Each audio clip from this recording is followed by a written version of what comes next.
Magandang araw mga ka-tracker, welcome sa ating YouTube channel vlog. For today's video, ipakita ko lang sa inyo itong unit na nire-reco namin. Ito po ay Isuzu Elf NKR drop side with boom crane. So itong unit ay unit ng ating subscribers, si Sir Rolando. Ayan, shoutout Sir Rolando. Ayan, ito na po yung unit. Malapit nang matapos. Ito po ay fully recon, fully repaint, pero hindi pa naman tapos. So ipakita lang natin para makita rin ni Sir kung anong update dito. Ito na po yung loob. Ayan, upholstery rin na yung upuan, naka-floor matting na. At tapos na rin tong electricalan. Ang kulang daw nito, mga minor issues na lang. Ito, boom crane na 3 section. Tapos ano to, 2.2 tonners. Ayan, mechanical lang. And then may cargo siya na ang haba nito ay 8 feet. And then pinalagyan ni Sir ng canopy. May toolbox din dito ilalagay. Ayan, dyan mahaba para maging upuan na rin. Naka floor matting na. Tapos yung mga gulong nito, papalitan pa namin ng tubeless. Magkaiba yung nakakabit dito, pero papalitan namin yan.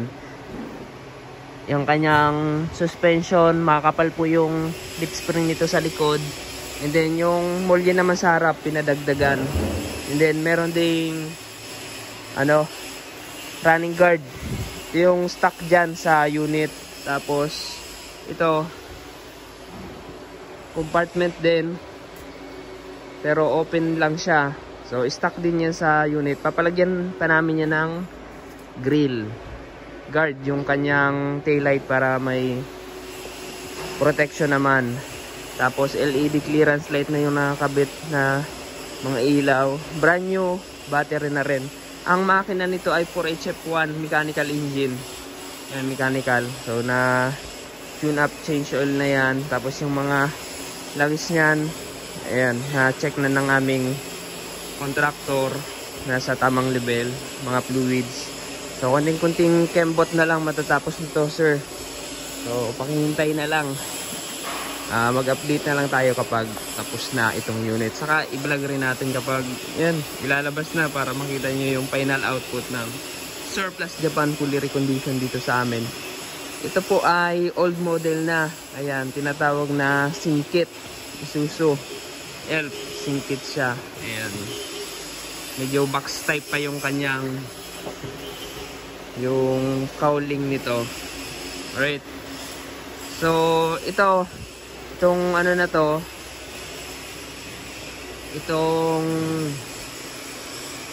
boom na to, may ni-repair din kami dyan.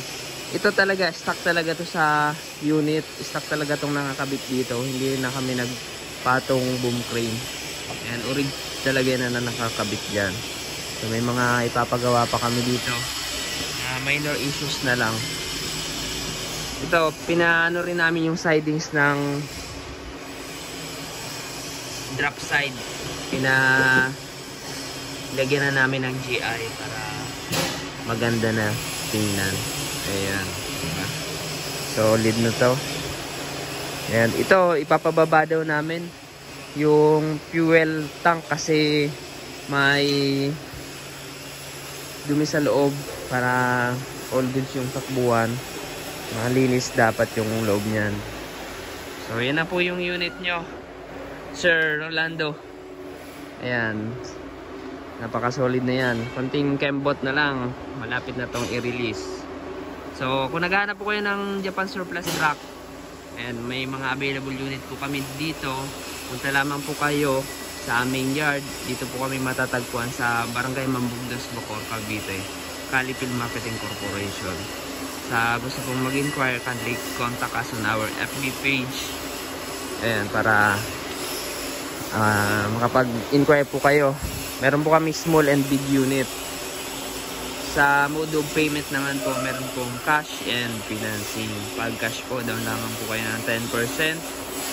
And then, gagawa natin ng JO yung mga napili yung unit. Yung mga unit pala po namin ay as is condition. Saka lang po natin i-recon kapag napili nyo na. Depende sa kung ano yung gusto nyo pagkakagawa sa unit or specs ng body.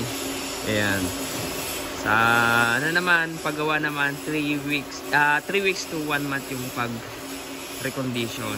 Sa yung full payment upon releasing po. Pag financing naman, meron po kaming accredited financing agency na pwede nyong pag-applyan.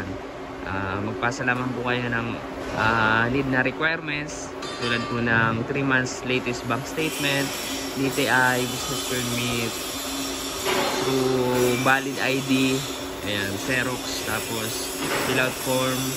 Kapag na-approve, ayan, makaka-avail po kayo ng truck loan dito sa amin. Sa mga nagtatanong po naman po kung ano yung karaniwang down payment and yung loanable amount, na tulad po yun ng sa aming financing agency, 40-60 po yung nangyayari pong transaction or yung down payment and loanable amount. So yun mga ka-tracker, kung nagustuhan nyo itong video na to, pag-like, share, and mag-subscribe na. Maraming salamat. God bless. Bye bye.